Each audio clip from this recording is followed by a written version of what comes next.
everybody, and welcome back to episode 6. I had to put down my cup of coffee for that one. Episode 6 of Puppies and Pour-Overs. I'm your host, Nick Miller, and thank you so much for joining me here today.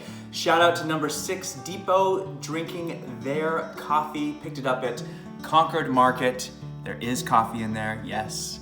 I don't know about you, but I think when all this is said and done, all these towns across America need to have their own little parade for all the essential workers, not just those on the front lines in healthcare and police and fire, but the grocery store workers, the gas station attendants, so many people that I am just in such awe of and appreciation.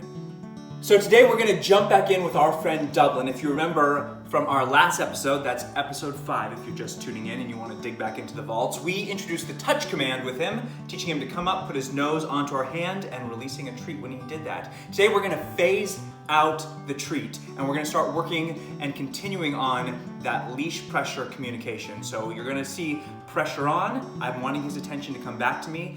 Immediate pressure off as soon as I get his attention to encourage him to walk with me and follow with me. You're also going to see me trying to incorporate a lot of movement with him. It's important to remember at this stage that movement helps clarify intention. We want to move in the direction that we want to be going to show the dog what it is we want from them. So it's important to note when I'm working with him that I'm not pulling on him, I'm not pulling him towards me, I'm just matching his pressure. So if he's at a 5, I'm just going to match with a 5. In other words, I'm not going to let him pull me in the direction he's going. I'm just going to stop him there, wait for him to bring his attention back onto me, and then the moment I get that attention, drop the leash, good boy, praise him, and encourage him from there.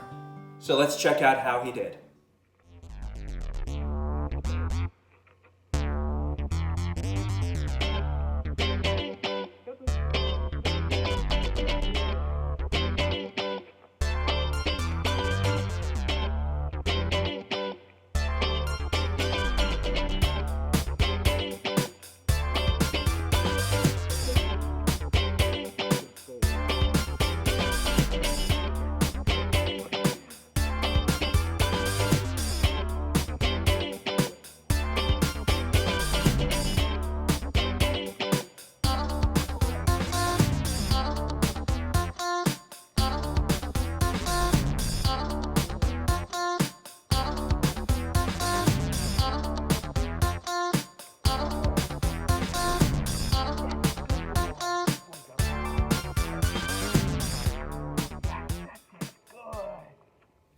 So that was his first time working on that technique. I thought he did pretty great.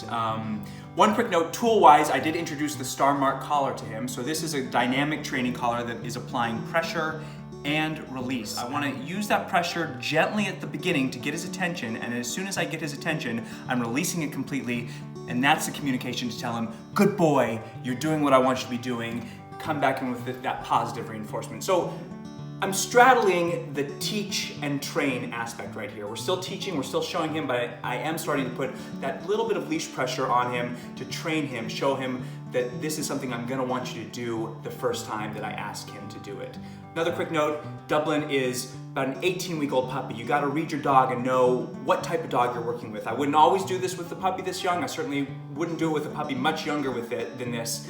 But he was a smart dog, had a really nice temperament. We bonded while he was here, and so I knew I had established that trust with him and felt confident moving forward in this direction. That's it, folks. Thank you so much for tuning in to episode 6 of Puppies and Pour-Overs. I'm Nick Miller. I'll see you when we see you. Peace, love, dogs.